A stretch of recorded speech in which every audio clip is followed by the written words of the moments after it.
Well, listen to this. Washington made a move today that it will spend years trying to explain. And the reason it landed so badly is that Canada had already beaten them to it months ago. This morning, the Pentagon announced it is pausing the Permanent Joint Board on Defense, the institutional backbone of Canada-U.S. military cooperation that has operated without interruption since 1940. 86 years. One World War, the Cold War, every major geopolitical crisis since. Until today. Yep, U.S. Undersecretary of War Eldridge Colby, there's a name, made the announcement on social media. His exact words were this: Canada has failed to make credible progress on its defense commitments. Here's what makes that claim absolutely ridiculous.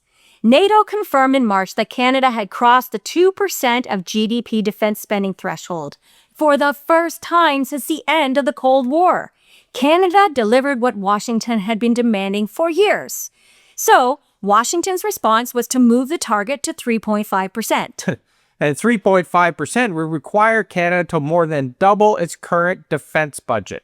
And Colby's announcement didn't cite anything from last week or even last month. He just attached a link to Carney's speech at Davos from January.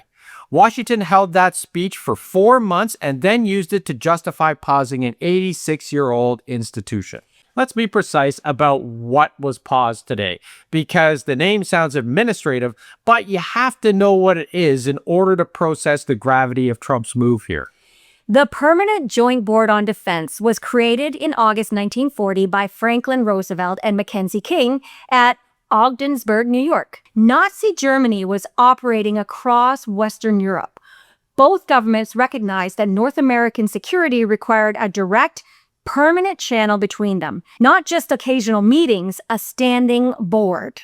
And that board has covered shared airspace, Arctic surveillance, and continental security coordination for 86 consecutive years. It's where the two countries work through the mechanics of defense before a crisis, not during one.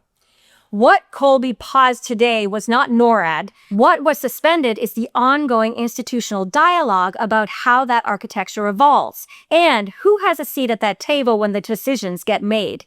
And the timing of that suspension tells you more than the decision itself. Yep, Canada crossed the 2% NATO target. NATO confirmed it back in March. The Carney government announced $9 billion in additional defense spending this year. The Canadian Coast Guard was folded into defense calculations. Procurement timelines have been completely accelerated. Trump and Washington acknowledged none of it. Colby's announcement today cited the saying, credible progress language, as if Canada's NATO milestone has never happened. Former Conservative leader Erin O'Toole, who now sits on Carney's advisory committee, by the way, on Canadian-U.S. economic relations, he responded to today's announcement directly. In his own words, he said, "This is profoundly misguided and quite strange coming right after the president's visit to China." Think about that for a second. Trump just completed visiting Beijing. Canada is being penalized for a strategic partnership with China that Carney signed back in January. Trump's got his feelings hurt. So Washington is sanctioning Canada for doing something Washington itself just did, only on a larger scale with the world watching. The irony here is astounding. Isn't it always, though? The move today is not a defense policy decision. It's a political message. And the problem for Washington is that Canada had already received that message and acted on it long before today's announcement arrived. Canada's defense diversification was not triggered by today. It was already done. Yep. In March, 2 full months before the board was paused, Canada and 5 Nordic countries signed an agreement in Oslo to deepen cooperation on military procurement, defense production, and cybersecurity. Denmark, Finland, Iceland, Norway, and Sweden. I would much rather be partners with them anyway. Now, these are nations that operate in the same northern security environment that Canada does. The Arctic is their primary operational reality, and Canada formalized that partnership while the Pentagon was still deciding how to word today's announcement. Then in April, Carney's government unveiled a $35 billion plan for Arctic military expansion, the largest investment in Canada's northern defense infrastructure in Canada's history. Central to that plan is the Arctic Over-the-Horizon Radar System. Now, here's what that means in plain terms. It bounces signals off the ionosphere, which is the upper layer of the atmosphere, and it detects threats at distances far beyond what conventional radar can reach. It sees around the curvature of the Earth. That's so cool. And it covers the northern approaches that no ground-based system can monitor. And the Canadian Patrol Submarine Project is moving as well. Canada is pursuing submarine capability that operates independently in Arctic waters, a procurement that, when complete, gives Canada a northern defense posture that does not require American approval to deploy. Thank God. All of this was signed, announced, and funded before Washington paused the board today. Canada was already building the alternative. The Pentagon, they just made it permanent. Former U.S. Defense Advisor Erman Bayomi, now with the Southcroft Center of Strategy and Security in Washington, described today's decision as a needless provocation that sends the wrong message to Ottawa and other U.S. allies. As usual, think about it. A Washington insider using the word provocation. Not a Canadian politician, not a Carney surrogate. It's someone from inside the American defense establishment saying the Pentagon got this wrong. Because every ally watching today is drawing the same conclusion.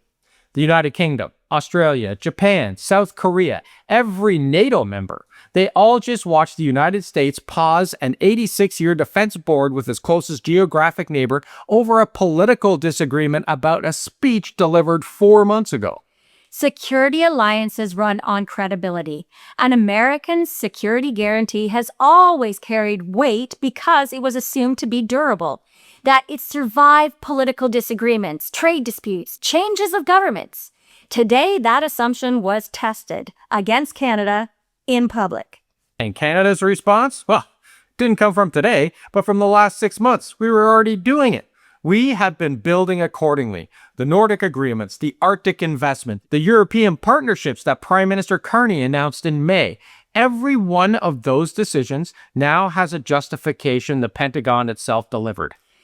No Canadian politician will ever have to explain why Canada built defense relationships outside the United States.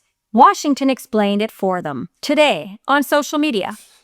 The pressure was meant to bring Canada to its knees. The result is that Canada's defense independence now has a mandate that will outlast this government, the next one, and the one after that. So the question we're leaving you with today is, does Washington reverse this when the cost of the miscalculation becomes impossible to ignore? Or does the Trump administration hold the line and in doing so, permanently hand Canada the political cover to build whatever it wants whenever it chooses? Because listen, Canada is not waiting for the answer. The radar is being built. The submarines are being procured. The Nordic partnerships are signed. Get rid of the F-35s. That's my vote. So drop your thoughts in the comments below because we want to hear what you think of all of this. And if you enjoyed this, don't forget to give it a hype, give it a like, and think about subscribing because that helps us reach a whole bunch of more different people. We've got a bunch of links in the pinned comments, so check that out. And stay tuned for tomorrow's episode, everyone. Thanks for watching, everybody, and we'll see you then. Ciao for now.